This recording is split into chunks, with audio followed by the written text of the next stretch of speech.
It happens. Forgot to hit the go live, but again, right when I said I wasn't gonna do that, I mean, what in the world is going on, right? But nevertheless, I guess I'm doing too many things at once. But this your boy Humble Dad back with another edition of Humble Dad podcast. It's gonna be a great one. Why? Because I said so.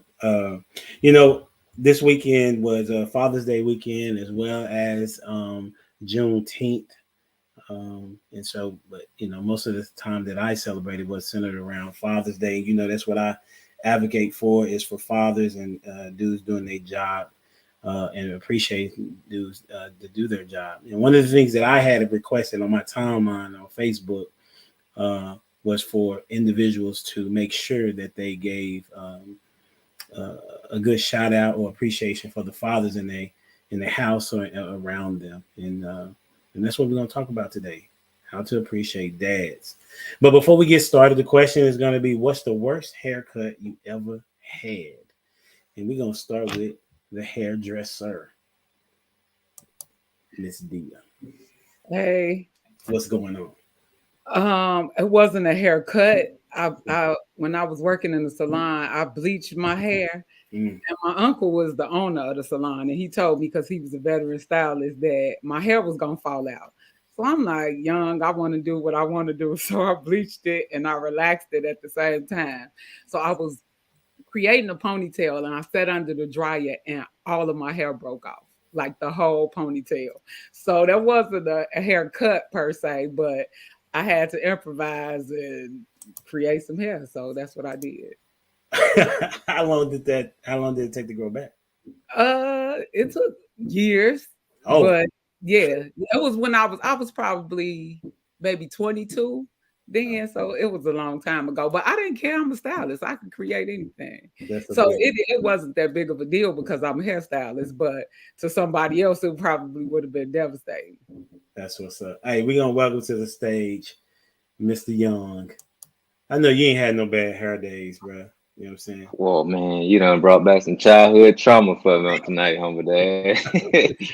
What growing up, they used to say I had BBs, roly polies, everything. Boy, I had some nappy hair. That's why I grew my hair out now. For real. So what was your Yeah, I worst was like, hairstyle? worst hairstyle. My mom used to pay for my cut, so she was like, "You gonna get that bald fade?" But then she took me to the barber that nobody sat in the chair. He gave me one more bold fade, so it was a bold straight around, nothing but a line, no fade, no nothing. And boy, they roast me. Dang. Oh, I can't wait to tell y'all mine. I think I had a few. And I'm sure this young fella, you know what I'm saying, he been going bald for a while. Welcome to the stage, Mr. Prototype. What's going on, Chilling. What you got, bro? man? So I used to have dreadlocks. So that ugly stage and growing dreadlocks, that was the like this was before it was popular. So you gotta think back '02. You know what I'm saying? Wow. Okay. Yeah. So '02, I'm growing my hair and we sitting in the student union and boys got a whole clown session on me like, what you doing with your hair, bro? Like, you know what I'm saying? I'm like, I'm growing dreads. And everybody just busted out laughing. Like it was funny as heck. That was before it was popular, but So you were doing it before Wayne? yeah. Everybody tried to do it after Wayne did it. Yeah. Hey, we're gonna I'm not welcome a to Wayne this. fan, so You're not a Wayne fan? That's surprising. Yeah. All right. Welcome to the stage, Mr. CJ. Not a Wayne fan. What's Yeah, going on? he should be a Wayne fan, CJ. I don't think I could trust this brother's judgment anymore. I don't know. We'll maybe talk about that on a different session. So Right, what you right. got on the question?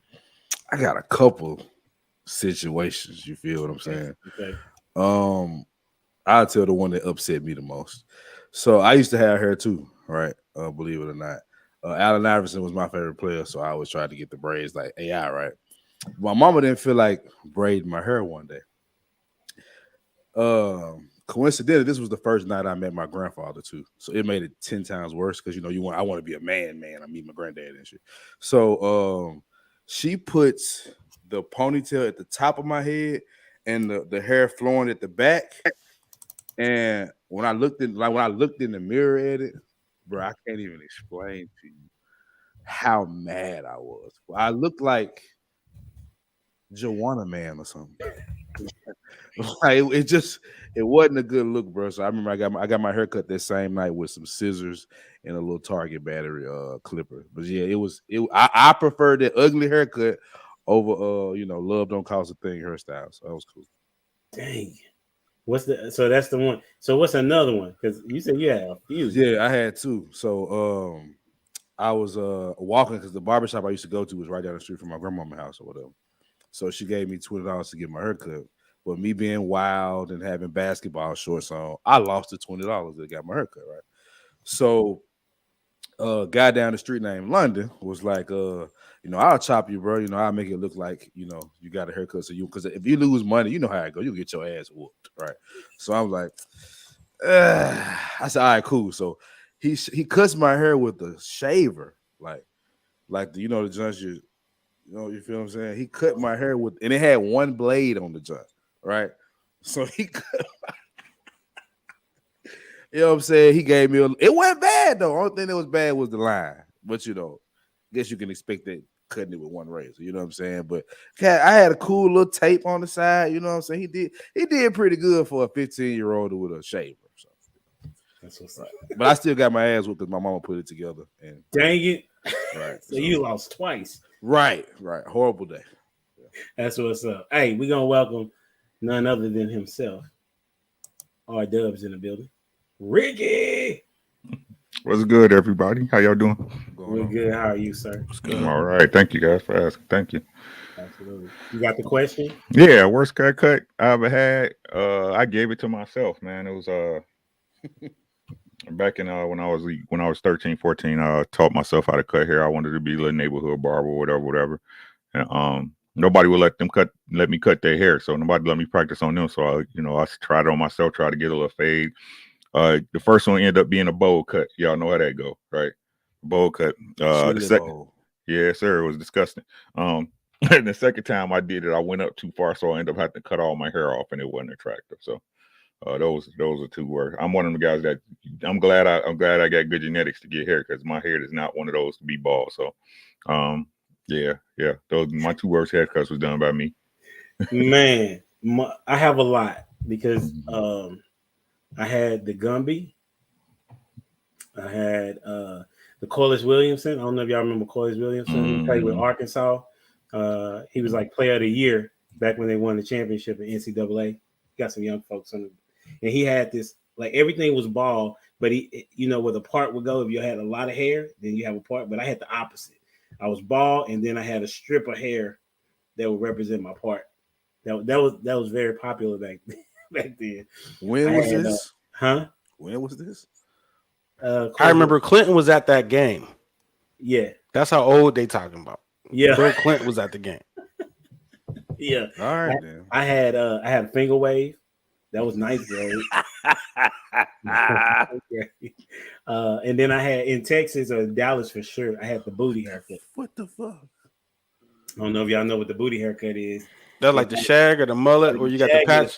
Oh yeah, like that was the thing back in high school for sure. I thought that was so weird. I seen that in Ohio too. Yeah. I thought I seen it the first time. I thought this dude had a bad haircut.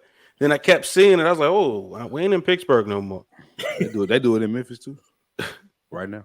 So yeah, I've had a few, man, and I started going bald like at 19, and so I just had low fades all the time. And then once it started receding really bad around 22, 23, I was like, I'm gonna try to hold on to it, and I couldn't. And then around 20, 30?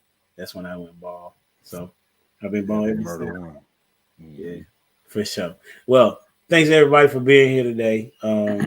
We're gonna first talk about Father's Day, and we'll get to how to appreciate dads.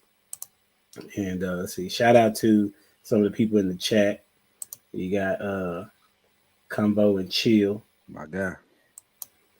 Then oh yeah, and then you got formerly Baby Zaddy, BZ.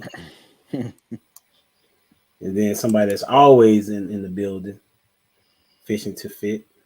Shout out to y'all. Oh man, yes. The Dallas booty. I guess it was just connected to Dallas because when I went to Houston, they was like, what is that? So I guess so. That's a bit. So we're gonna talk about how was your Father's Day? We're gonna have a Father's Day recap. So tell us about how did you spend your time on Father's Day? And we'll start with you, Prototype. Man, man, I've been in Vegas since Monday. I mean, since Wednesday. I just came back this morning. You know what I'm saying? So it's I don't know if I'm allowed to tell y'all because I got to stay there. You know what I'm saying? But I spent my Father's Day in Vegas with the wife and the kids. We was actually I sent my kids away for the summer with their grandparents. They live in Cali, so they met us in Vegas and took them from there. And me and the wife did our thing the rest of the time. So yeah, so I had a great time, man. Stayed at Resort World, did all the sightseeing things. You know what I'm saying? Did the pool parties. You know what I'm saying? I still act like a young boy when I'm out. So you know what I mean? It is what it is. So what's up? Who you got going next? Let's go with Martavius.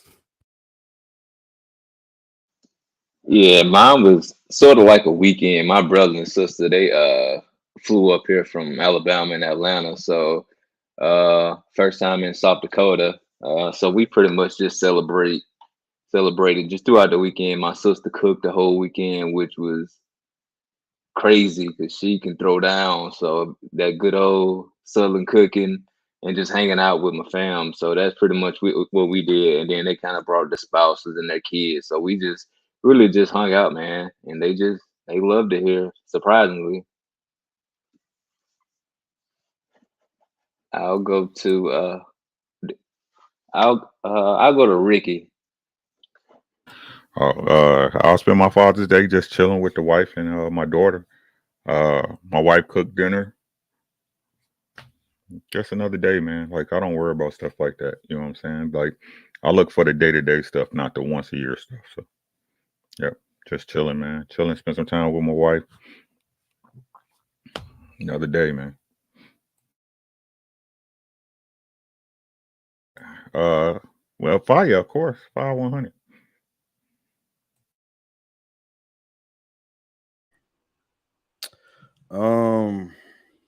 I worked. Got some double time. You feel what I'm saying? I was supposed to get my daughter, but her mother decides that her time is more important than mine. So sat around waiting for a couple hours, didn't hear nothing. I went to handle my business because daddy got to keep making money to pay child support. So yeah, I left. So I didn't get to see my daughter that day, but it's all good because I mean I got her today, so it's cool.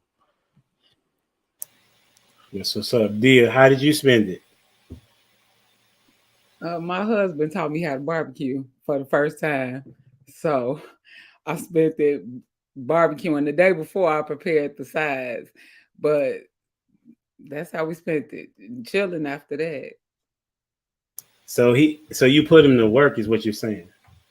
Well, he wanted to do that. He enjoyed barbecuing. He didn't have to do it. Like he taught me step by step. So he made me do everything. Oh, okay. Everything. He's trying to prepare you for the next Father's Day. Probably. All good. That's what's up.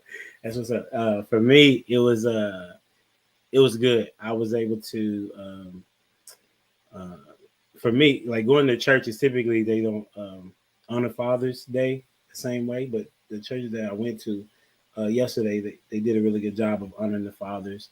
At this one church, they had where you could throw a baseball, see how fast you could throw it. They had putt golf. They had beanbag toss, so you can spend some time like right after church with your kids. So that was cool. The wifey bought me lunch, and then she drove me to go get my gift.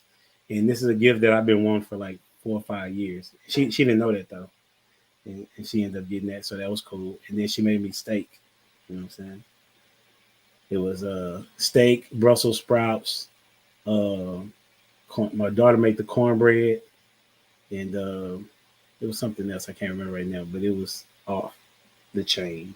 You know what I'm saying? So, and then I had what was that? One of my favorite cakes is red velvet cake. You know, so it was good. So it was a really good day yesterday for me. So as we transition or continue the conversation, I want to know what's your thoughts on how fathers are represented in either society or how you see it. So the question is simple: how do you see fathers being represented in either the spaces that you're in or in society in general? And we'll start with Miss Dia.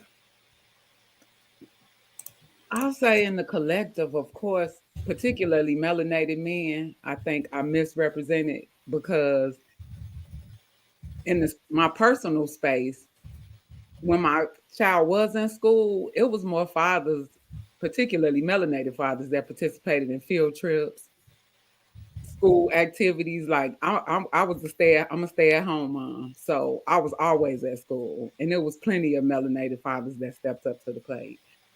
Personally, I've had a lot of men in my life, so I don't agree with the collective consensus. I think it's part of the programming as far as demasculating men in general, but particularly melanated men.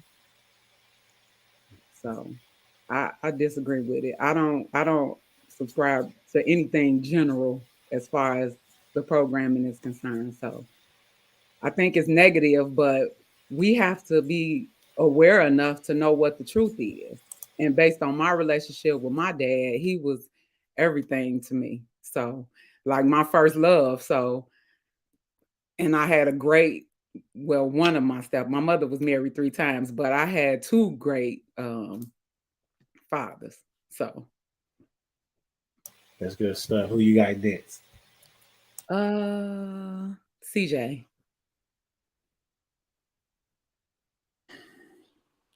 How do you see dads represented in society? Um, I I don't think that the position of father is respected in today's society for real. And I can look at all races. Um, you have more Caucasian men today speaking out about like the Gillette commercial that was, what is it to be a man? Y'all give me just a second. Pick up on that prototype. So it's the sole purpose when why I even created the channel. You know what I'm saying? Because our voice is not out there, and what my anecdotal experience is a lot better. Like I don't know a deadbeat dad. Like every man I deal with in my circle, all handle business. We're all terrific fathers.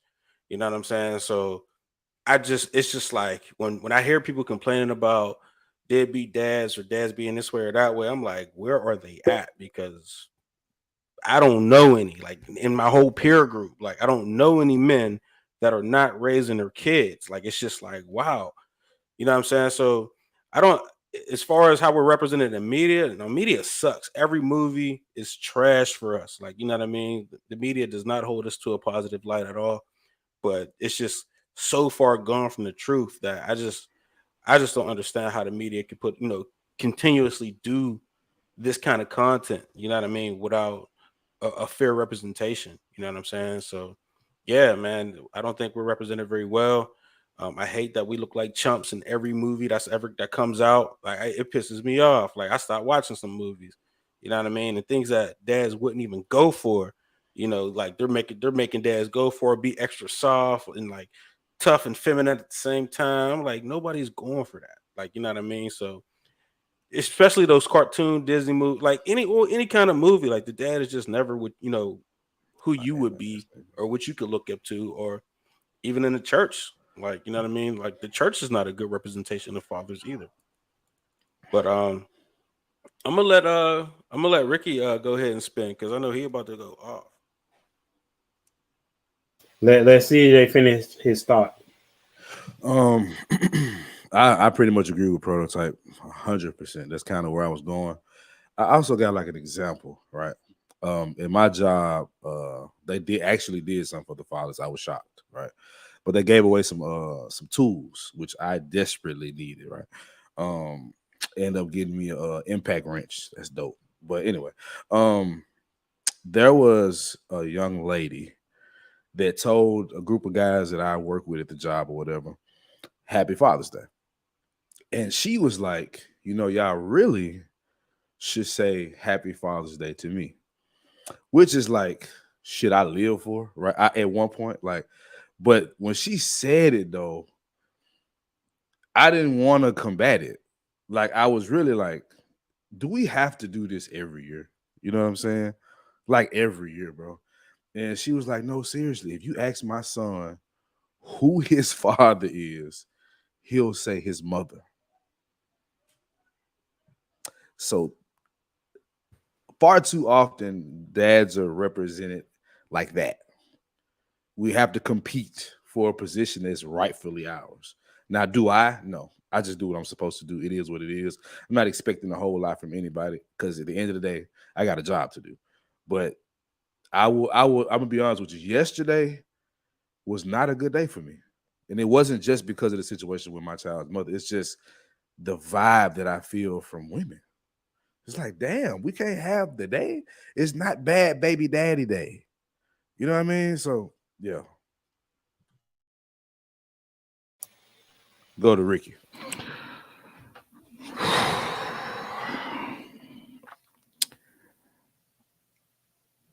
Maximum effort, minimum effect.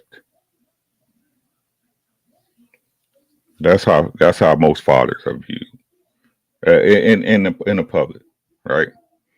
We mean so much, but affect so little, right? They tell us, hey, when the dad's around, a kid's more real-rounded, blah blah blah blah blah, right? But then when the kid becomes real-rounded, it's like, hey, great job, Dad. But like I said, your mom could be a crackhead, and the kid graduate high school. Mama did her job. Best mom in the world, right? But your mom left you with people for 10 years before you got to know your mom. Right? Maximum effort, minimum impact. Dads are so important to things, right? Especially when they go bad, y'all. Especially when they go bad, right? When they go bad, the reason why you in jail is because your daddy wasn't there, right? The reason why you don't listen is because your daddy wasn't here, right? The reason why you a wild boy, or why the young girl promiscuous, right? Just because your daddy wasn't here, right? But when the daddy there, it's like, hey, everything's just going the way it's supposed to go.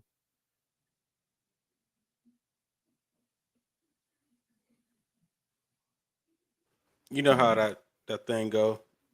When it's not broke, nobody know. You know what I'm saying? It don't start hollering until it's broke. All right.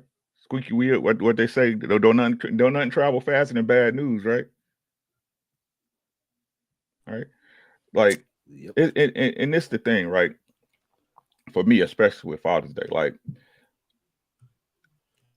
in all these days, all these supposedly days, right? Mother's Day, like, this is, I don't want to be rewarded for a job I know that I chose to do. Right? To me, it's like when you tell vets, thank you for your service. They knew what they did when they signed up.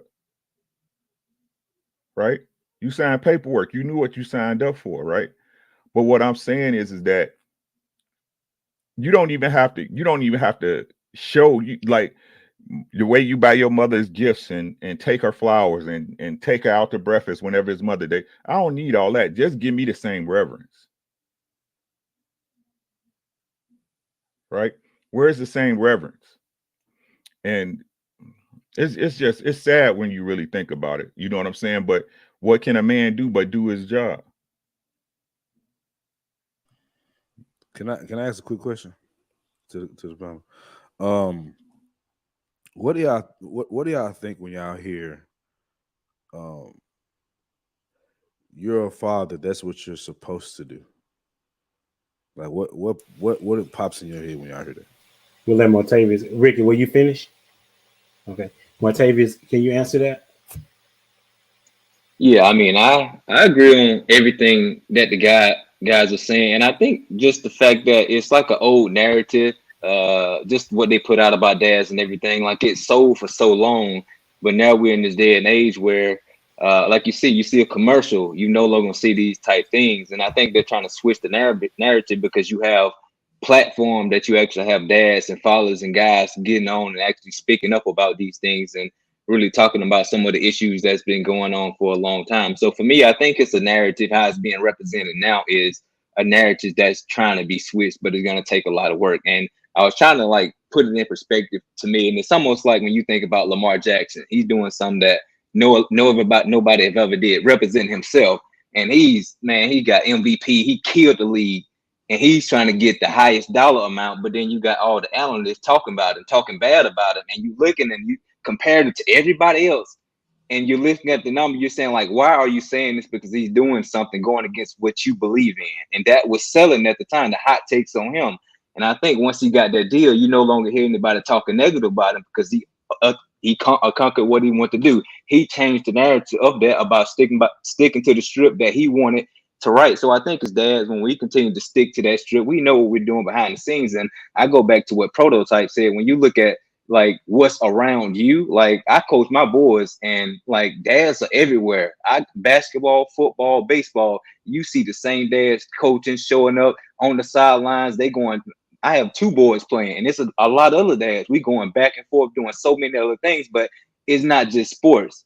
It's everything at the household too. So for me, I think it's a narrative that's being rewritten. And I think ultimately it's because like there's more ways to get this information out. There's more ways for dads to be seen. They're no longer just having a job, going to work, coming back home, expecting a meal on the plate. They're doing so many other things. And at the same time, women are also doing so many other things as well. So I think the narrative is switching for both sides. And you do have some people stuck in that old mindset. My brother just came up, like I said, he's from Alabama. And we talk about some of those old things. And the first thing we said, same old, just different faces in different places. Like people died, people grown up, but you got some people with the same mindset still doing the same thing.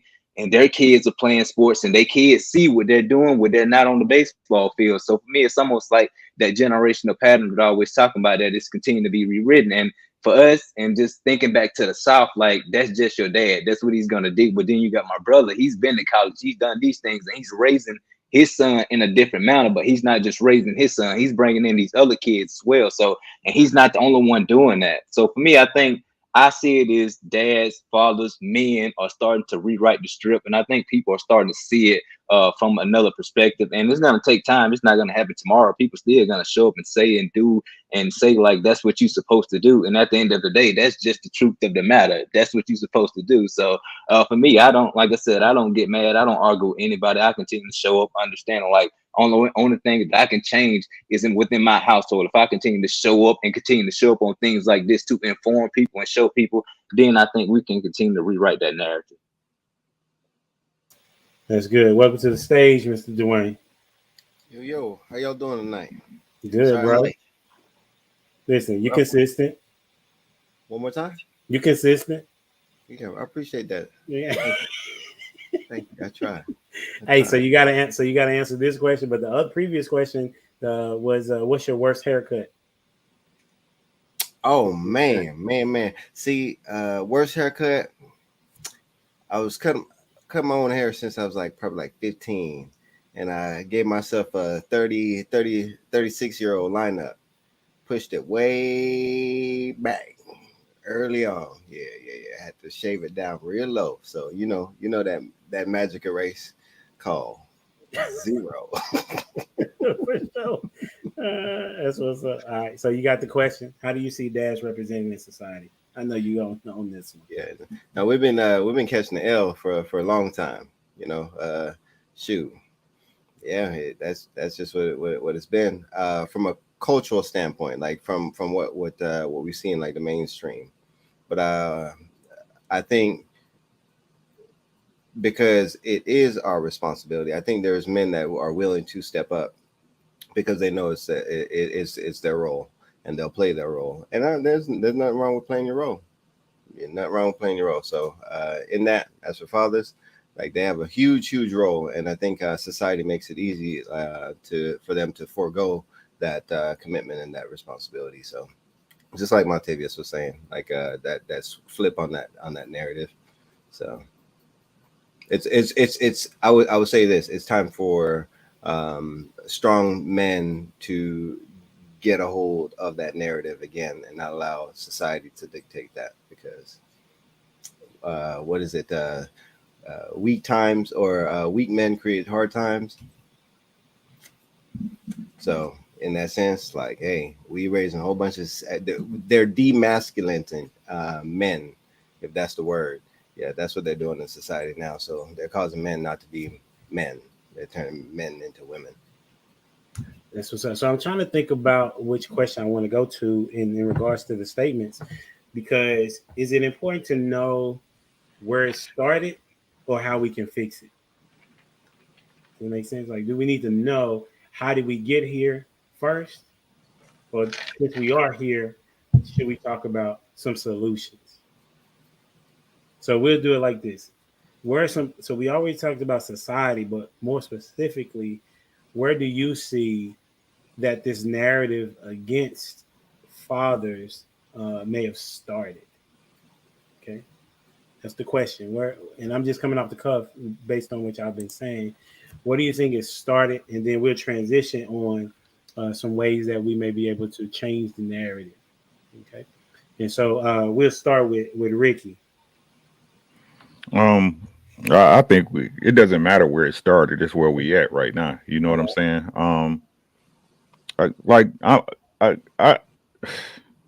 This ain't our fight. This not our fight, right?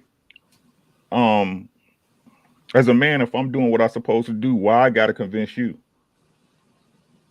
You see what I'm saying? This is our women and our children's jobs to understand, and this is if we teaching our children respect and how to move as men and young ladies, right? It's the mother's job to pass on the importance of a father, right? Because like I said before, kids when they little, they selfish and they in their own world, just like most people are. They don't understand the lessons that are being passed down to them or how these things really affect. Okay, let me say this, right? So this is an example I want to use, right? A woman can be careless because she has a husband. Can we all agree? Right? Think about what I'm saying, right? So let's say your wife wanna go on a trip, right? The reason why she could plan that trip if she has a husband is because she has a husband that's taking care of the basics. Is that fair? So whose lesson is it to teach the kids that, hey, we can go on this trip because I'm paying for it, or we can go on this trip because your daddy take care of everything else and allows me to pay for it? Right? Whose responsibility is that? Is it my job as a husband, like, hey, y'all couldn't go on this trip if I went? How do that make me look as a man? That make me look like I'm a bitch. Yeah. You see what I'm saying? Right? This is not our fight. The same way it's not a good woman's fight to teach men. No, good men was supposed to show good men. Hey, look at this. Look at that lady. That's a good woman. That's the type of woman you should be dealing with. But what's the messages, right? Everybody love these hoes. Right? Everybody here, we all here to do what we are here to do, and it's not our fight to educate the children on how a daddy should be appreciated. That's a wife's job. That's a woman's job to show how important it is to have a man around the house that got your back in all situations, that provide a certain stability, a certain foundation, so y'all can move how she can move and get things done she want to move, right? Like I said, just because you go to the store to pick it up don't mean you bought it.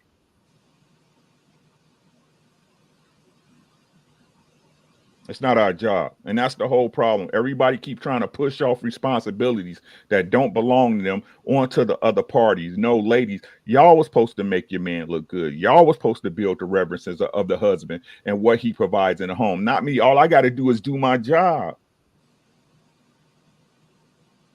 Right? It's okay to I don't care about go ahead and hey, take your shine. I don't care, but let them know where it came from. That's all I got. Anybody can go. I thought that was solid. What y'all got? So Then the question is, I mean, Ricky just went on. So what's the question again?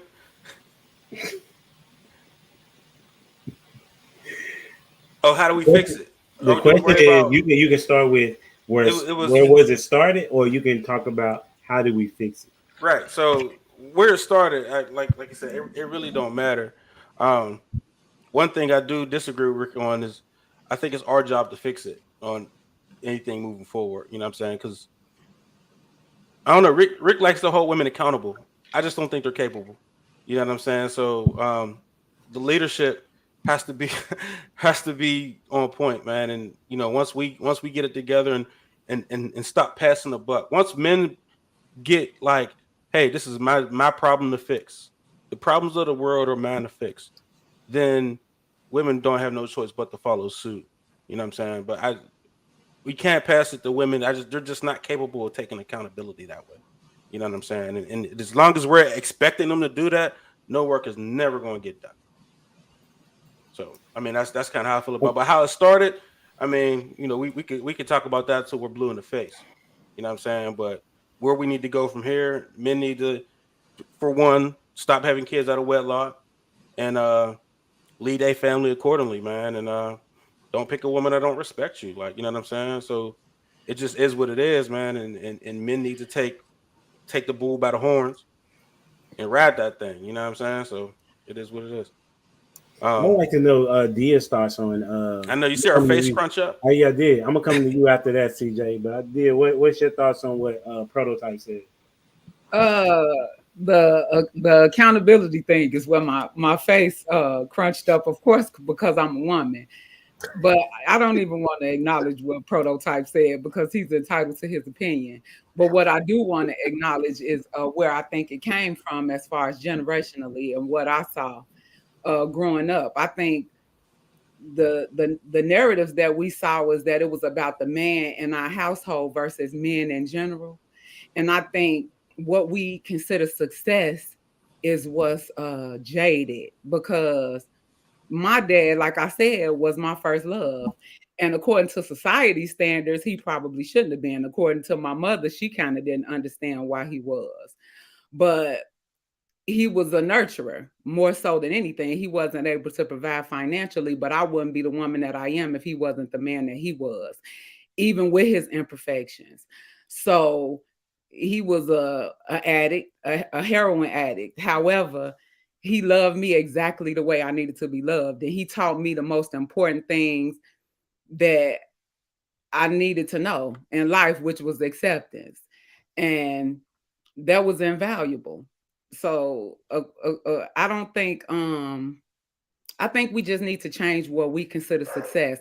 I think women need to experience a man or love from a man in order to understand how important that is. I don't understand how women keep their children away from the father because he doesn't fit the description that society gives as far as what a dad should be. Like I said, it wasn't a typical environment that I grew up in. I came from the projects on the west side of Chicago, and that was the best place for me. And I am who I am because of that. And I was raised in that environment, and my dad was an addict in that environment, and he was perfect. I mean, aside drugs, that was his only shortcoming. He was one of the smartest people that I knew. He was well groomed. You wouldn't look at him and tell that he was an addict. So growing up in that circumstance, even though I had my first son before me and my husband got married, I would have never took my son from his father because his inability to provide anything that was just particularly financial. Because of the role that my dad played in my life. So I don't get it. And I think it's part of the programming. I think society is like Dwayne said, the purpose is to demasculate men. And what our perception of what a man should be, that's an individual thought process. But a lot of it was generational. The women, my grandmother She was a hustler, and her consensus as far as men was concerned was don't mess with my money and my food. She wasn't concerned about a man. So she used to tell me when I was growing up to find somebody that likes you. I couldn't really subscribe to that because I was still young and I had options, but I got it as I became an older woman. But had I took on that attitude, I probably wouldn't have developed into a wife as a result of that. I did have aunts that were married, so I saw different examples. Like I said, my mom was married 3 times, and there was a variety of personalities as far as men went. I think the 3rd time was the charm. My dad was the great father, but he wasn't the best husband. So I understand why that ended up the way that it did. But it's an individual thing, and we have to grow up and decide what we want to create in our lives and understand that we are responsible for that and not allow our thought processes to be infiltrated by the collective as far as what the narratives that's being painted as far as men are concerned. And that's all men. So I digress. No, that was good. What you got, CJ?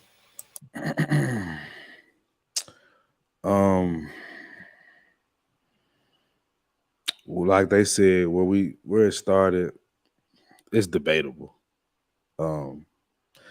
But I would say it's not even just about fathers. Like, it's just about men.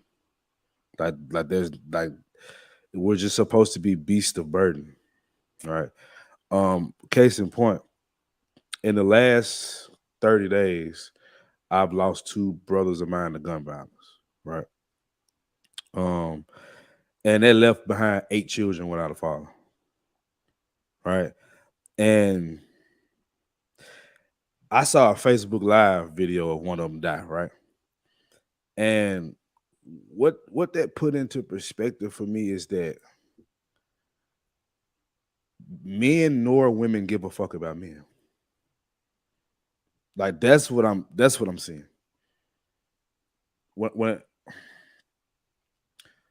When I was going through what I was going through, because I was losing it, bro. I'm still not right now. I'm just, it'll hit me at random times, right? But didn't nobody call and check on me, bro. And they knew what was going on. Hell, I hate to say it because I call niggas lame when they do it, but I was lashing out on social media. Nobody called me. You know what I'm saying? I had me and my guy, the guy, the thugs, the guys that wasn't worth a damn. His folks didn't pay for that funeral. Me and my guys did.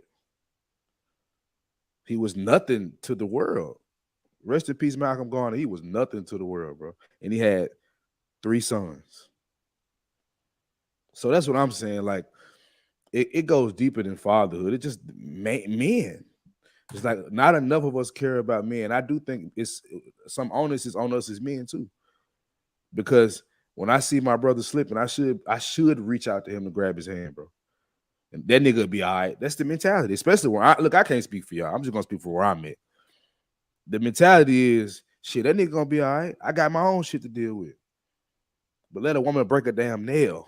These niggas ready to pay to get a French tip done. You dig what I'm saying? So it's like we just don't care about men. That's where I'm at with it. The way we can change it, shows like this, the podcast I do. For Father's Day, every guy that I follow, because every guy I deal with, I follow them, I know them in real life. So I shared them in their kids and just gave quick testimonials for them.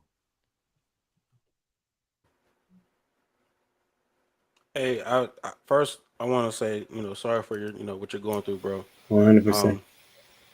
Those times are hard. You know what I'm saying? Like I'm sure we've all dealt with that kind of thing.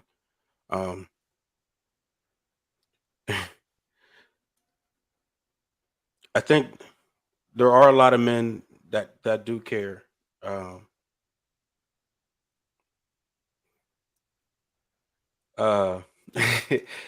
But just ironically, this weekend, right? Not on purpose, I didn't go to Vegas for this event, but I walked into 100 Black Men of Excellence, and I guess they're having their yearly conference, and it was so beautiful.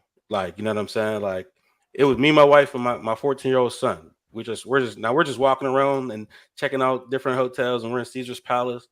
And as we're walking through, we just see black people. I don't know if y'all been to Vegas, but you don't see us like that. You know what I'm saying? So naturally, we start seeing us, and we just follow and like, wait, where do these black people coming from? We keep walking. We're going into it, and boom, we're in the middle of 100 black men of excellence. You know what I'm saying? So we're just confused about it. What's this? What's this event?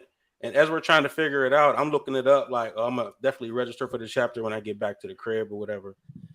As we're walking out, we see a group of kids, and some of the men see my son and like, "Hey, is he going to the outing?" And we're like, "We're not here for this. We just came up." They was like, "We don't care. They're having a youth outing. Send your son." Like, you know what I'm saying? Like, it was a beautiful. Like, we tried to send him. My son's just an introvert, and he's like, "Dad, don't be leaving me with people you don't know." But I was like, "Go, like, you know what I'm saying? Like, go hang out, like, because all I do is see it as a positive moment, like, you know what I'm saying." But they didn't even know us. We wasn't even there for that. You know what I'm saying? We didn't have a badge on, the shirts.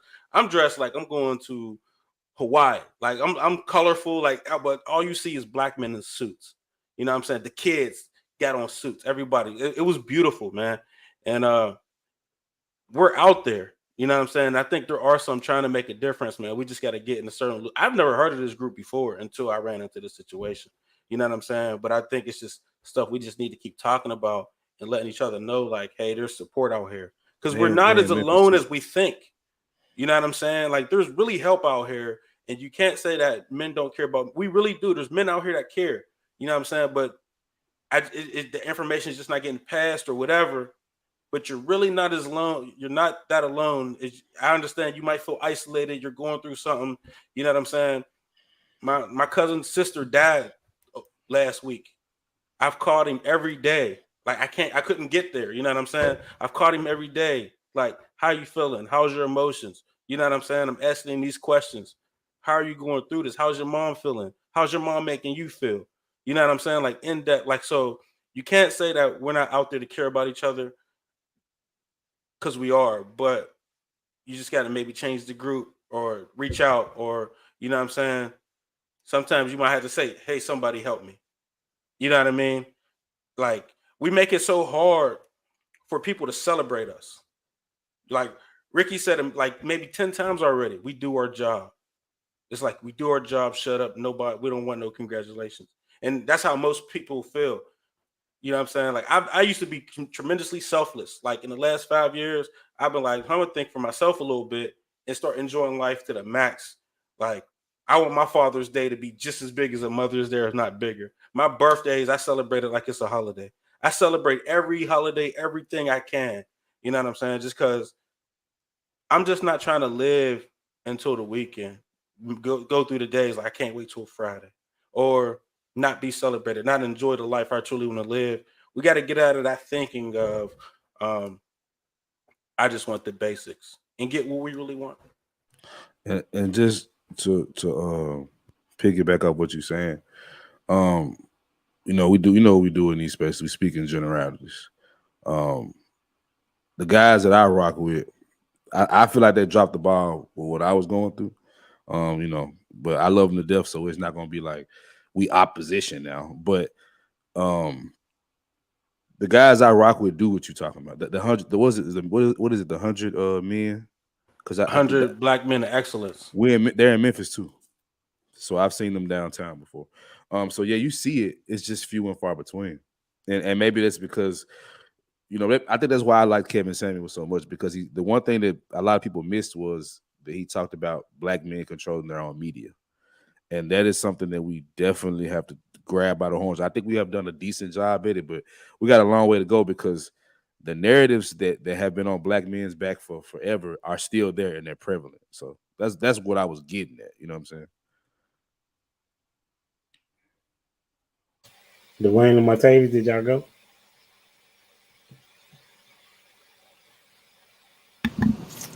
No, I haven't went yet. Well done, Martavius. Well done.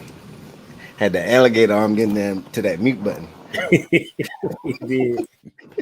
No, that's as for where it started, I was thinking, I think that's a good place to start. But I think for me, it would just be just sin. Honestly and truly, just sin. Because I think for dads to skip out on that responsibility takes a high level of selfishness. And it also can be not just from the dad, but also from the mom as well. So there's multiple pieces where sin comes in from the beginning. But as for where we're at now, as for how we fix it, I think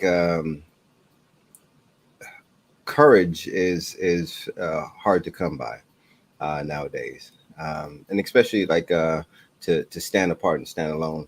I think there's the illusion that we're in the minority. And I think we men that actually stand in and handle up on their responsibility. I think they're in the majority. But the Bible does say, "Don't grow weary of doing good."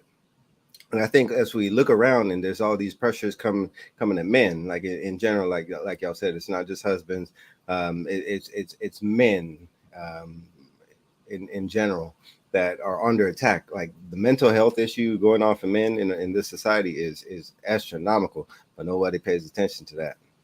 So from my standpoint, now we just need to be able to stand up, be men in a society that does not desires to be popular, or be husbands, which again does not desire to be us to be popular. As for the family, the nuclear family, there's not a desire for that to be popular. All these things that used to be at one point in time are no longer as they were. So I do believe it does play both as for where it comes from, or where it started, and then as for how do we handle it from here as we're going forward. So if you got to know where you're coming from to know where you're going. Yeah, y'all said a lot, man. Man. As far as how it started, man, you can go so many ways with that. My childhood, I was raised. A lot of people used to always say, like, I'm an 80s baby. Like, I was born there. So what I saw, like, just like number one, men need healing is number one. Heal and then get informed, because then you're making decisions not based on the past, not based on what uncle and grandpa and all these people did, because they just did what they did to survive. They had to get by. So for me, it's like, first we need to be informed, man. So when you get on, listen to Prototype earlier, and he talk about like when somebody's going through, he asking all these questions. That didn't happen by accident. That's happened by him actually going through something, probably going through some and getting healing for himself. Now he's informed, understanding like this deep rooted. Like if we don't address these things right now, I lost my mom at the age of 15. The first thing I did was shut down. Couldn't nobody talk to me. I put everything up here in my mind, and it took a long time for these things to come out. And once that happened, like everything else would just go up here too. So if I didn't feel like dealing with nothing, it went up here, and that same pattern that I saw grew up. You revert to things that's going to help you not remember that. You're going to smoke weed. You're going to do whatever you need to do to not address that issue. And all it is a stone that's going to continue to grow. So for me, I think we need to get healing. And then I think we just need to get informed. I think it is our responsibility. I believe, and this is just me personally, everybody has a role and you have to play your role. So I don't expect my wife to tell my kids what kind of great father I am. I'm going to show them, because they hear me getting, their room is right across here. They hear everything that I'm saying. So if I'm lying, they probably come in and open that door and look at me. But at the same time, like I got to go out here and live these things as well. So for me, my social media, people know what I'm about. So when they see me, there is no guessing about these things that matter to me. It's no guessing about what type of man I am, because I'm going to put it out there. And when you see me in real life, I have the people within my household that's going to validate those things. So for me, I think we just need to heal. I think we need to get informed, and I think we need to lead where we are. I think a lot of people try. Imagine me trying to be like Prototype. Like people just that's you're not authentic. That's not you. So stop trying to be that. So I think we try to see what other men are doing, and we try to get in their lane, and it just doesn't work for us to take us in a different direction where people see that you're not authentic. Now nobody wants to hear you. Now they're gonna write you off. Now they're gonna say, I can't believe what you're saying, because your life don't add up to that. So for me, I think we just have to be authentic to who we are. So when we share these understanding on social media, like people are watching you. People don't like social media. I love it from the standpoint is I get to write that narrative. I get to determine what I'm putting out and how people perceive me. And I get to like actually go out and live those things out. So when I talk about raising my kids and doing these things, it's not just about this Zoom to hype myself up. Like, I'm gonna actually go out and live this, because like my oldest right now, where our son Riley, he's 8 and he got about 10 more years for, he's probably gonna be leaving the house. And I want him to understand, like, anything that's happened to you by the grace of God, it's gonna be because you made a decision or a bad decision, good decision, bad decision. It's gonna be based on how I raised you. So for me, it's teaching our kids how to think for themselves. And for me, like, I explain things to my kids. Like, we have this family huddle, crazy. This is the last thing I'll leave you guys with, right? And it's teaching our kids how to think. Nobody taught me like how to sit down, because they thought you're just a kid. Kids, stay in your place. Don't sit at and talk, look in grown folk mouth. All they used to tell us, and I hated that, because I just listen. I ain't never say that. But our son now, every time I try to explain something to him, and it got to the point when we asked him questions at the end of the day, and I had, what's one thing that we can do better as parents? And he said, when you tell me to do this, explain it to me so I can understand it. And I said, well, you don't, I thought I was already being too hard on it. He said, explain it so I can understand it. And I was like, so you getting what I'm saying? I'm just not communicating it in a way that you can actually go out and change these things. You're actually trying, but I'm not, as a parent, communicating in a way that's going to help you be effective in this area and actually grow. So it hit me right then, as a parent, as a dad, as a follower with society. Sometimes we do things, we're a great follower, we're trying to tell people, but the way we're communicating it, they admit they can't read it like that. So they're seeing something else. So sometimes we have to change up what we're doing. And I think that's where that information come in. That's where getting on shows like this, where you actually see how we supposed to be doing things. And last thing I'll leave with you guys with, I promise, like me, how I grew up, like my uncles, my granddad, these was men, like these was leader of men.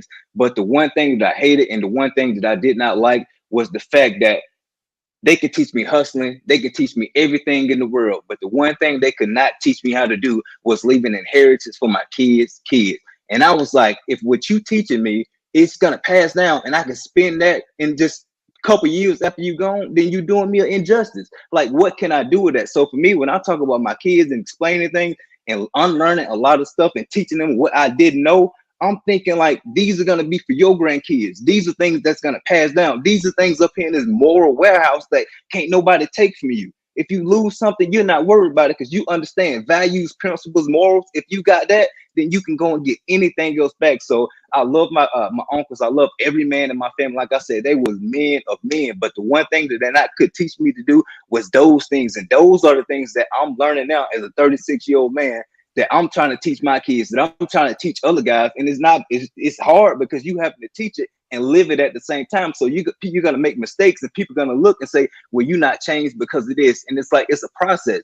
I'm learning these things, but at the same time, there's so many things from my childhood that I'm trying to unlearn. And it's just part of that process. So for me, it's about just staying in your lane. So when I post on social media, like, it's going to be the things in the narrative that I'm trying to write. And the guys that reach out and talk and follow me and do these things, these are what I'm going to teach these guys to do the same thing as well. Because you can't change how society see you. You can't change how the people wherever you are see you, but you can change how your kids see you, how your spouse see you, how your family see you, how your friends and the people in your community see you. You can't control those things by your actions and by you just learning things from yourself and just unlearning a lot of things from your childhood.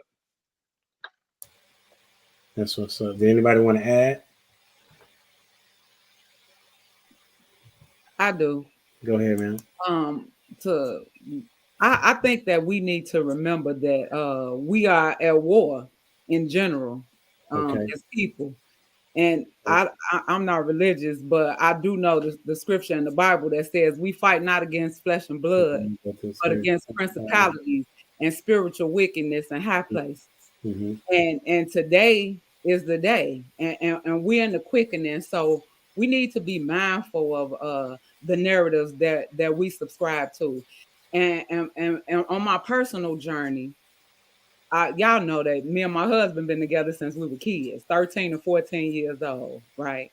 He lived across the street. His father got high with my father. And I didn't know when I had my son, the man that my husband would be. That was a chance that I was taking. We've been to the penitentiary 2 times. I was with him both times. We overcame all of that. The life that we live right now, eyes have not seen, and that's because he made a decision to step up. I think we give up too easy. I didn't require that. I knew what I was willing to do, but I didn't know the man that he was. Mm. He knew. And I gave him an ultimatum to marry me. I didn't know if he would, but he absolutely stepped up. But what I had to do was step back when he wasn't walking in the potential that I knew that he had. Wow.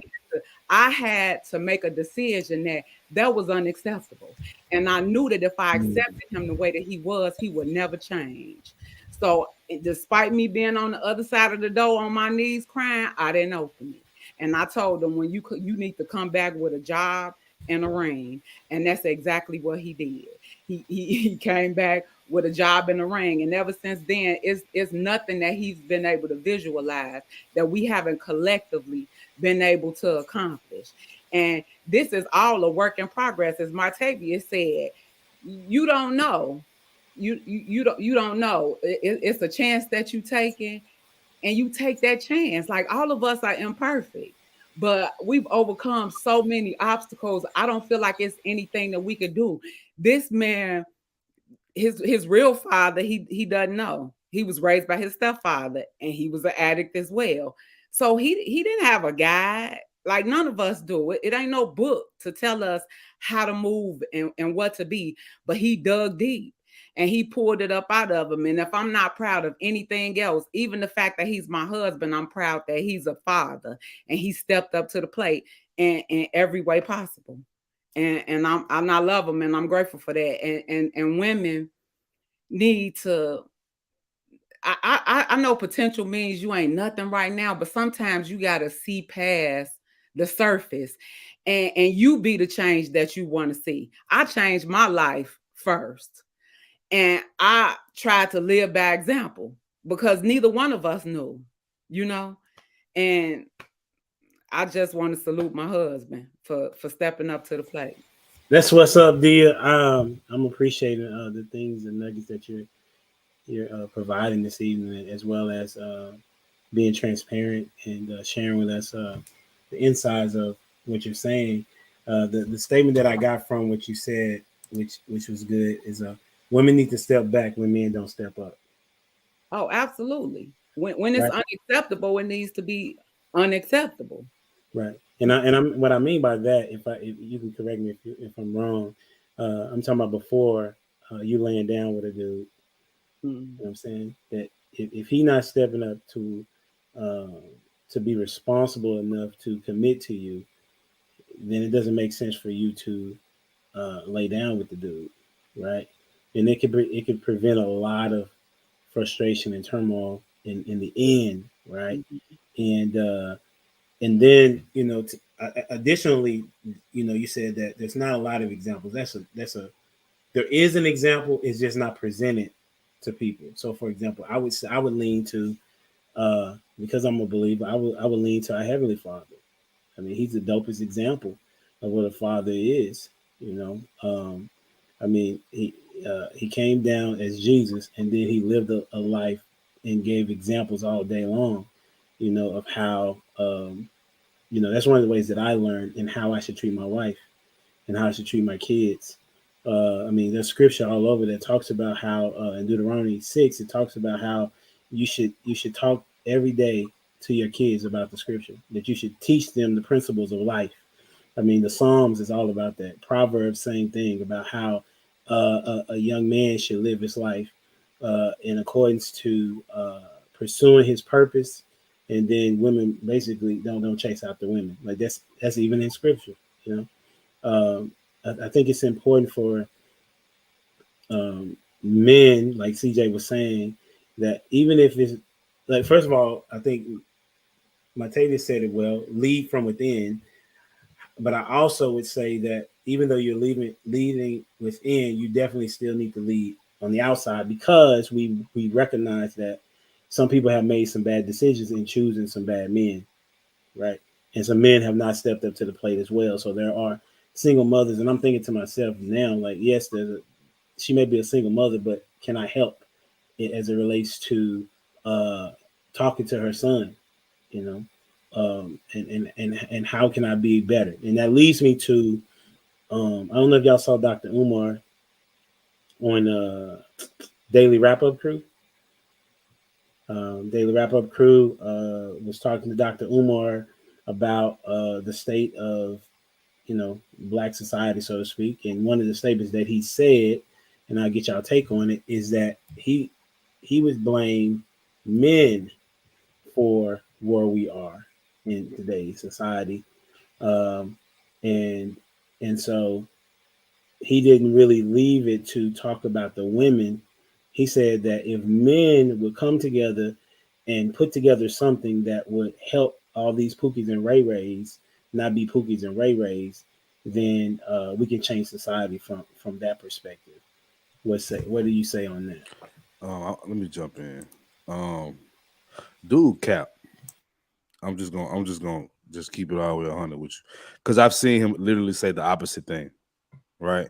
What about football coaches? What about youth coaches? What about the camps that even in Memphis this is going on, right? But he's not completely wrong with what he said at the end. Was basically the fact that the reason we are where we are because it's somewhere men dropped the ball. You can't deny that. I can't because, and my dad would tell you he dropped the ball with my mother and me. You know what I'm saying? I would say I dropped the ball in who I had a child with. It is what it is, right? I'm doing what I can, but it do start with us, and I'm a Christian. You know what I mean? So I know what I'm supposed to do as a man, and if I'm looking at the landscape of men, there are great men that I know that I respect with the utmost. My uncle just left, right? But I do look at the landscape of the black community in particular, and bro, I'm disgusted. And I'm seeing guys participate. It's not just women. I'm a photographer too, so and I do late night clubbing. You know what I'm saying? Like, and the shit I see. You know what I mean? Like, yeah, the women off the chain. You know what I'm saying? But the man right behind them. You did what I'm saying? Indulging in all this shit, and they'll be the same guys rapping to these songs and in these videos, doing it with them. And when you have something to say about it, they'll pull the queen card on you. That's still a queen, but when when he with his guys, she a hoe. You know what I'm saying? So it's like, yeah, it's a lot of guys out here, bro, that's just not handling business. And I don't know if it's the majority. I don't know. I don't know everybody. I can't tell you. All I'm saying is I see too much of the debauchery. And if we talking about men leading, shit, I mean, it's just not happening. Not enough. The men I know, yes. The men I respect, yes. But I'd be lying if I didn't say I didn't see a whole lot of BS out here. I do, especially in the nightlife. I'm so sick of this conversation. Like, if y'all don't mind,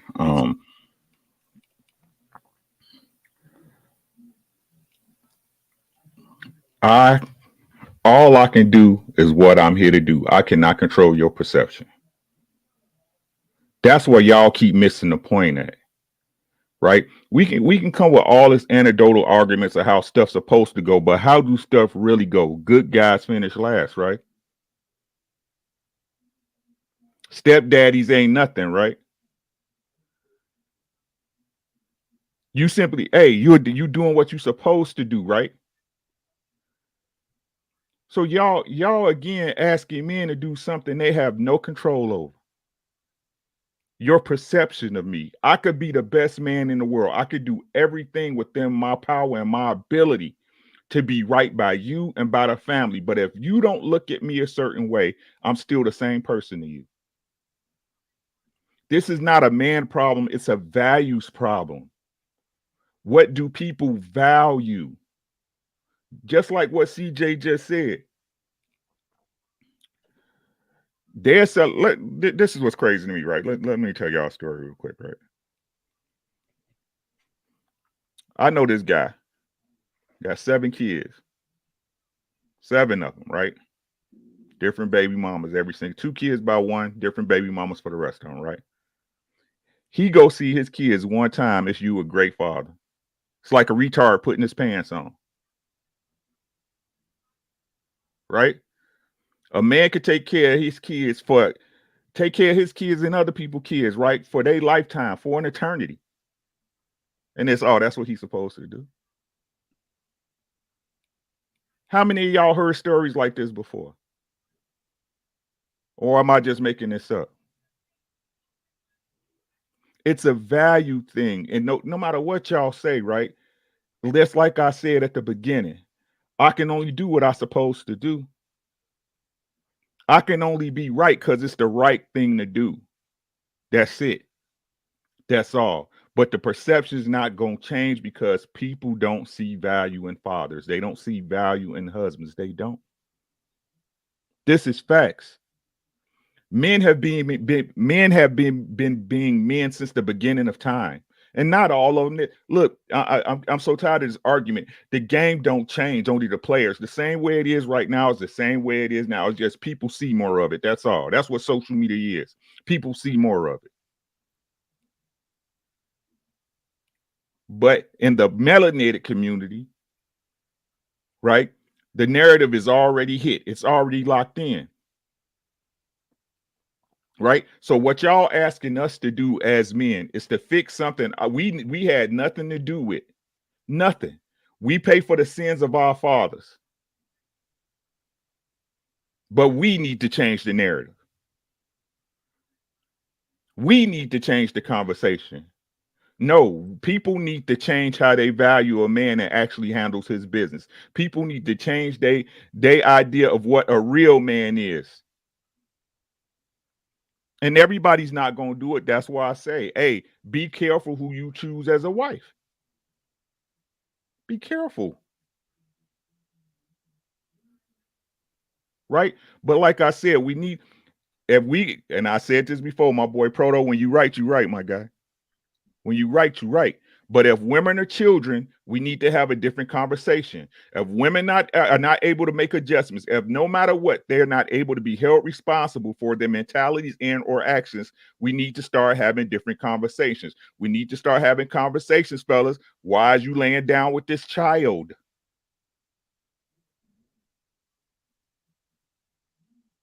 Why are you allowing this child to raise your child? Somebody's lying. Could we please get to the truth? Please.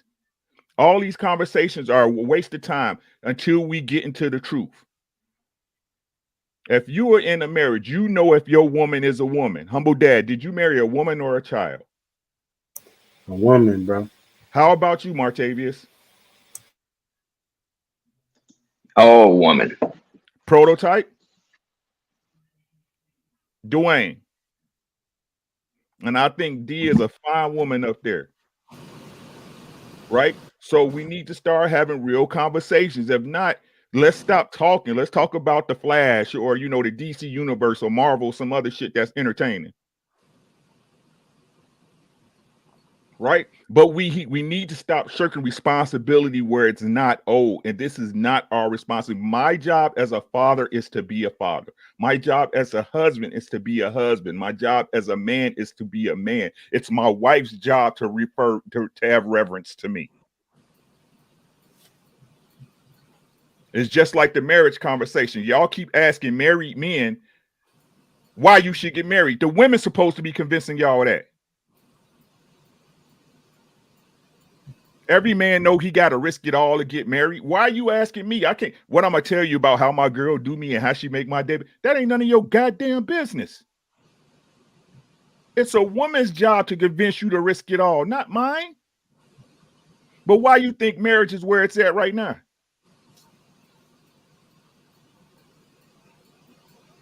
Why?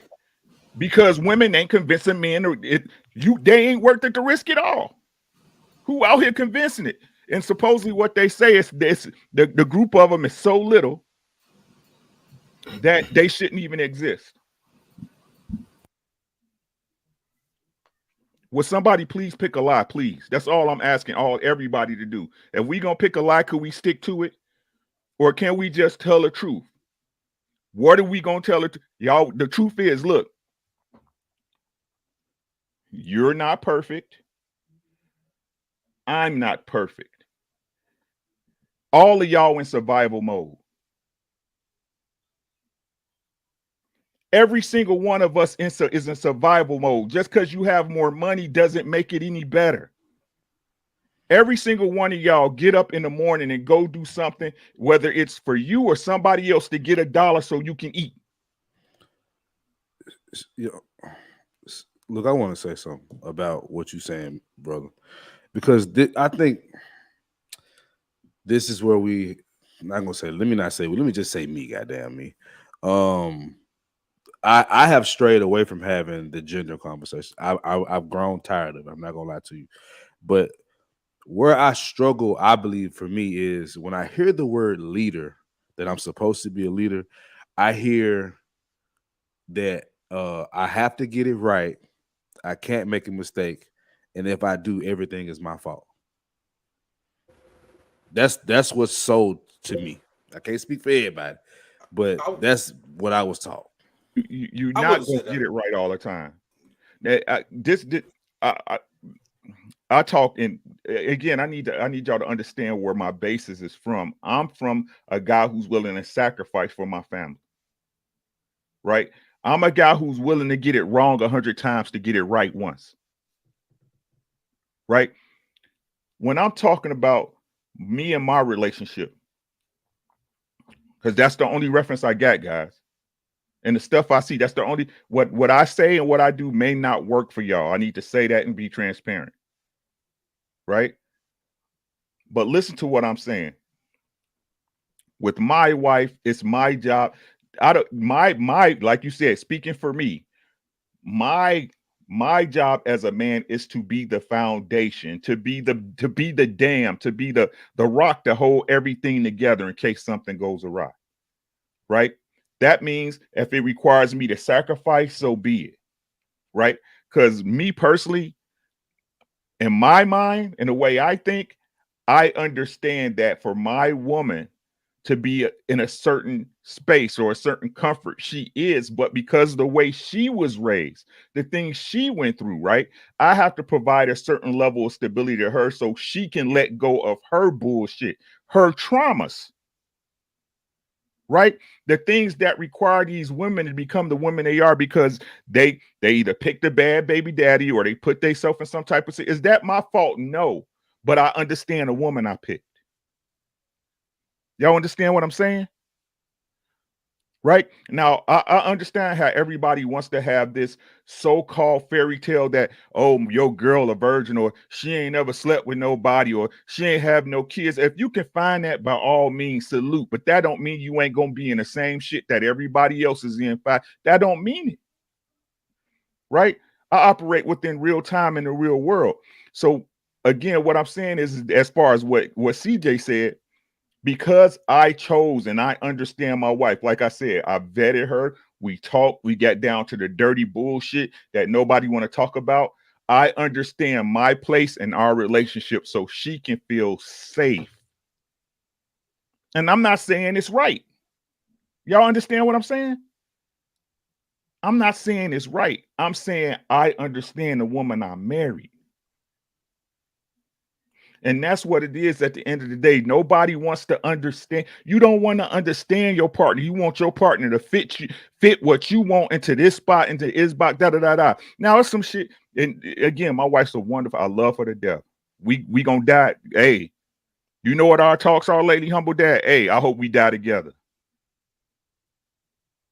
Right? Don't let her go before me because I'm going bananas, especially if it's some shit that somebody had a party in. I'm going bananas. You see what I'm saying? And I'm sure some shit she has to show me as far as me for me to do the things I do so she could y'all see what I'm saying? Right? But nobody wants to do this anymore. No one cares. It's all about what you do for me, what you do for me. Instead of both of us just saying, hey, this is fucked up about you. This was fucked up about me. That would be a good talk. That's a good way to start vetting process for sure. Right? And this is what I need from you. Right? But I'm not going to ever put a responsibility that's not hers on her.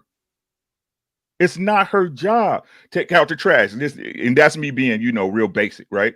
But that's not your job.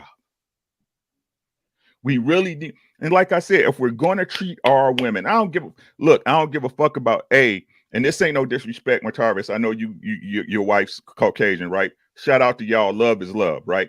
But I'm talking about our people, and if somebody, and this is everybody who you choose to deal with, Mexican, Spanish, Chinese, Latin, I don't care, right? Y'all got to understand each other, and no one wants to understand. Y'all talk about all this communication shit, what you should know, when y'all don't even understand what that person really trying to tell you. You don't understand it. No one takes the time anymore because of social media, and you feel you got all these. I don't care about that, right? We gotta learn to understand each other. Your traumas are still your traumas. Just because you go to a therapist or you talk to somebody don't mean they go away. They still there. They just like what Dia said, West Side, 96 in Luella. Right? Those are the things that make you you. And y'all think by going to talk to somebody like they just disappear. Oh, that ain't me no more. No, you still the same person you was. Those are the things that make you you. I love my wife for what she is and isn't. I need y'all to hear that shit. For everything she'll ever be and what she'll never be, I still love her. That's what marriage is about. That's what rocking with somebody is about. But I cannot control her perception of me. I could be the best person in the world. If her value system was fucked up, she'll still look at me as a fucked up person. Now, what you say to that, Rick? Because she don't rock with my value system, I ain't gonna rock with her. That's why I tell y'all be careful. But if we talking about on a general as a whole, from the shit we see, these people value system ain't shit. It ain't shit. So y'all talking about changing that. That's what, how you gonna change that? How you gonna change that? Because if not, you can't. Then all of us up here, we last of a dying breed. Last of a dying breed.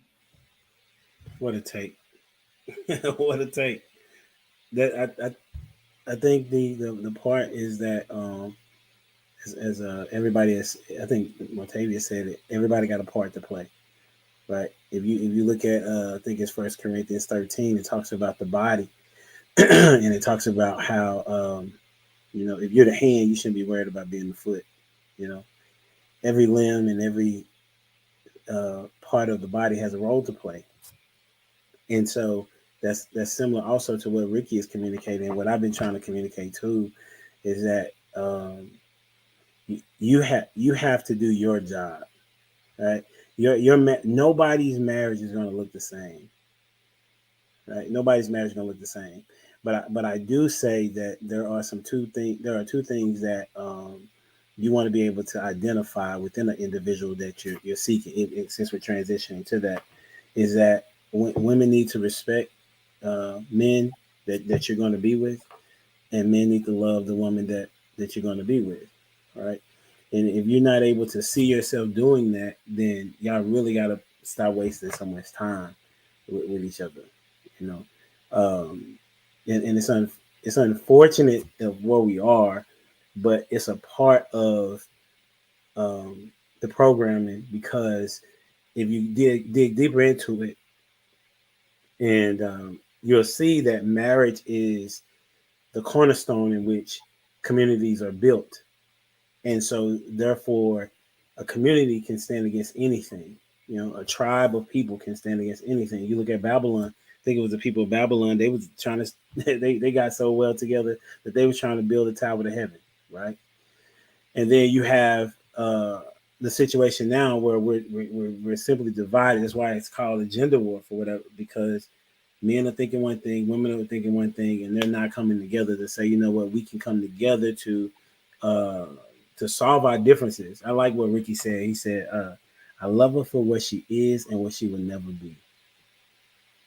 That's a superb line, because oftentimes we try to change the person that we're with.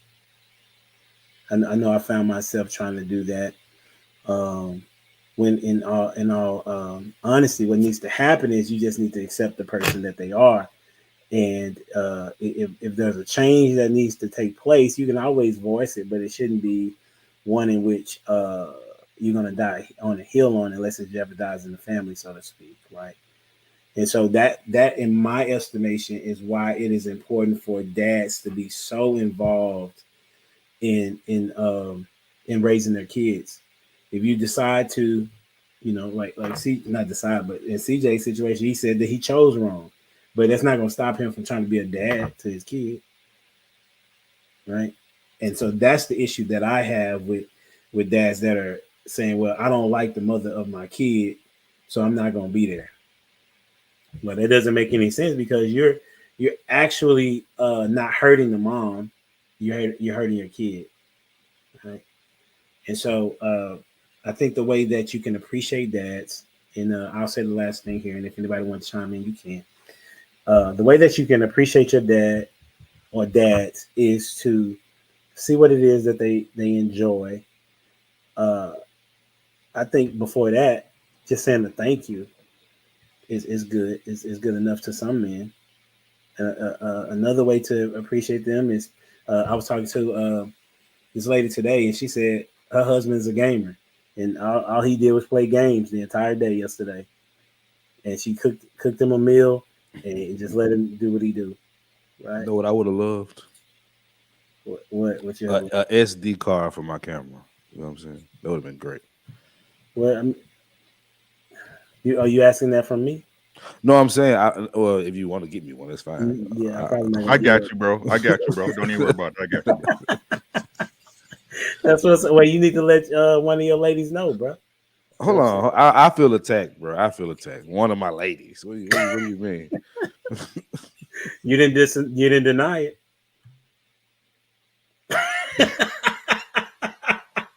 Touche, pussycat.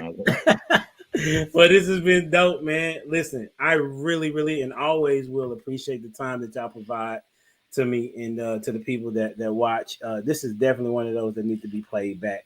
There was so many jewels that were dropped. You know, Dia, where can they find you? Dia, where can they find you? I'm sorry. You can find me on Instagram at A Rose from Rubble. But I wanna say something before we go. Yes, that I think, like you said, it is a gender war, and we need to remember that. And we got to take personal accountability. Everything starts with self. Nothing is happening to you. Everything is happening for you. And if you don't understand that, you gonna get some bad apples in the bunch. You got to take responsibility for making the bad choice and become better. And I want to salute CJ for his growth and not having to respond to the situation that he encountered the other day. But that's what it's about. It's about personal development. We got to become better before we can attract better. And we have to understand that everything is about what you attracting. My life didn't change until I changed. And I had to take responsibility for all the mistakes that I made, for everything that I was and everything that I wasn't. And that changed my trajectory. That changed where I wanted to go. So we have to be what we're looking for. And if you're not willing to do that, then you're going to keep getting what you always get. Period. Good stuff. Martavius, where can they find you?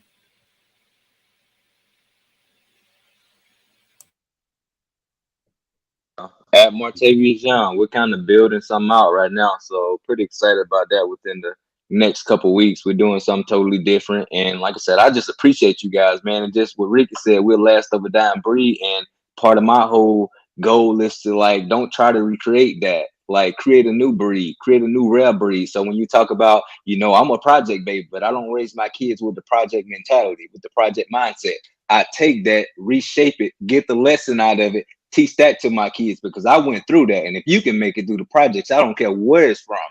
You can do a lot of things to come up out of that. So I don't want to raise them with that mentality. At the same time, that's still part of who I am, but they have no idea about that and they never will. And I don't want them to because that's not their lifestyle. I'm going to teach them to take what I went through so they're not building from my ground floor. They're building from the roof that I'm trying to lay for them. So it's about teaching to your kids and continuing to move on. So I just appreciate a lot of times I get on here and I just get caught up listening what you guys have to say. Because like I said, I'm still learning and I'm still unlearning a lot of stuff that I learned growing up. So I can just get caught up listening to you guys, just full of wisdom and just insight and just showing me and giving me a different perspective on life and just how things is in a bigger community. Because sometimes we can South Dakota, we got our little bubble up here, and I try to stay within that. So when we talk about generalities, like I can't necessarily speak to it. I just stay in our lane and we continue to build. But like you said, sometimes you have to get outside of your lane and your household, and you have to go out and do it for other people. So I think it was good seeing my brother and my sister here just talking about what's going on in the community. And it was just a reminder, like some things are still the way they used to be. And a lot of things we can't change. But if you get out and you be active and you continue to speak up and do things, you can be a part and play your part in changing those things. So I just appreciate you guys for getting on here and speaking your truth, man, because that's really what we need more than anything. Just speak your truth. And when you do that, if you people got open mind, they're gonna receive what you have to say, and they're gonna respect that, and they're gonna try to make those necessary changes. So if anything, I just respect the fact that you guys don't get on here and sugarcoat and just tell people what they need to hear. You get on and speak your truth, and it's authentic to who you are. So I just appreciate that about you guys. And again, I'm just Martavius Young on all platforms. That's what's up, Prototype. Prototype Dad podcast, man. You can find us on all the platforms. We're on YouTube, Instagram, TikTok, Google Podcasts, iHeart, whatever platform that you can find us on. You know what I'm saying? That's out. We're there. But yeah, man, just to leave off with a little something, man. Just men, we need to like step up and take accountability. I don't want to say that step up because that's been like the triggering thing. Y'all know how every time that's been said, it's like it's grinding my gears because I hate that we're saying men got to step up. You know what I'm saying? No, I haven't figured it out yet, but I'm gonna come up with something on how that makes me feel, and I'm gonna be able to express it next week. But nah, man, just do our thing, man, and stop making excuses. That's all. CJ, on you.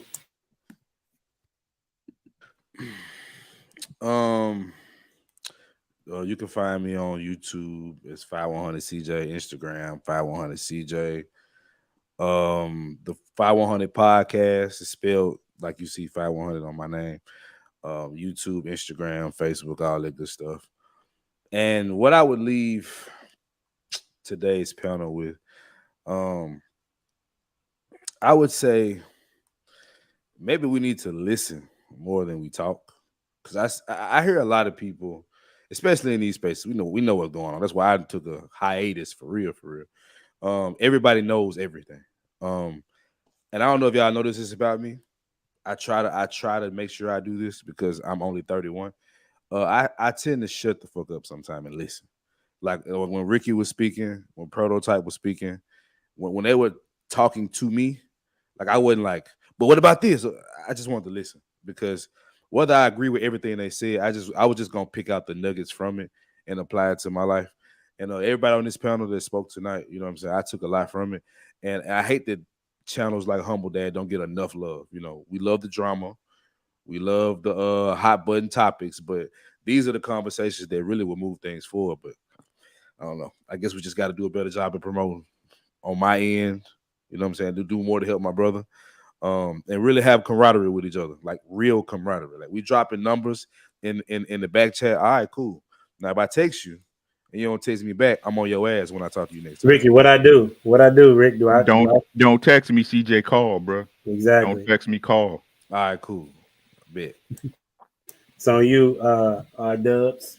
Hey man, y'all can find me here on YouTube, Ricky Williams #TWT, Instagram at R_Dubs. I'm getting pretty good at that reels thing, so I'm dropping reels like that. Man, what I got to say, man, that every single guy that's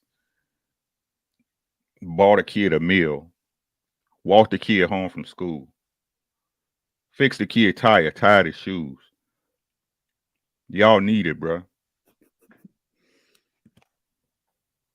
Y'all need it, bro. Don't let these people tell you like y'all need it, bro. And thank y'all for being men, bro. Thank y'all for being men. And I don't think people say that enough. Thank y'all for being the men y'all are. That's all I got. On you, Dwayne, what you got? Here you go with that again, bro. Like you was doing so well this evening. I was on mute the whole time. No I'm kidding. No, you could catch me on Humble Dad podcast whenever I actually make it here on time. But yeah, if Dwayne Jones Photography.com as well. Any last words, bro? No. Just an honor to Wait. You just said no, and then you about to say something? Yeah, no last word like that. I just wanted to compliment y'all. It is an honor being in the presence of people who desire to be great. So, yeah. Does that count? Yes. Last words? All right.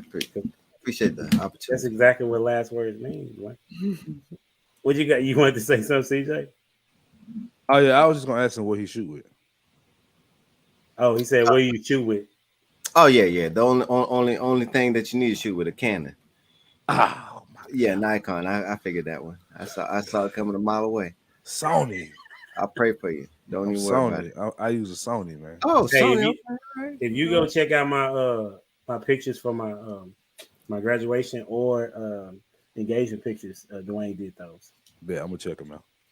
That's a bit. Well, it's been real. It's been dope. It's been fun. I appreciate y'all. We out here. Don't forget to like, share, comment, subscribe to the channel. HumbleDad.life if you want to catch any of the merchandise.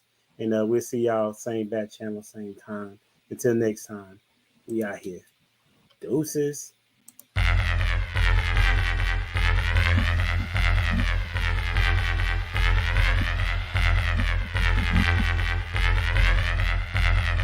boy is dangerous.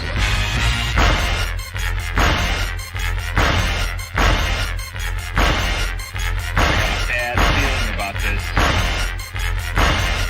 You don't seem to understand something.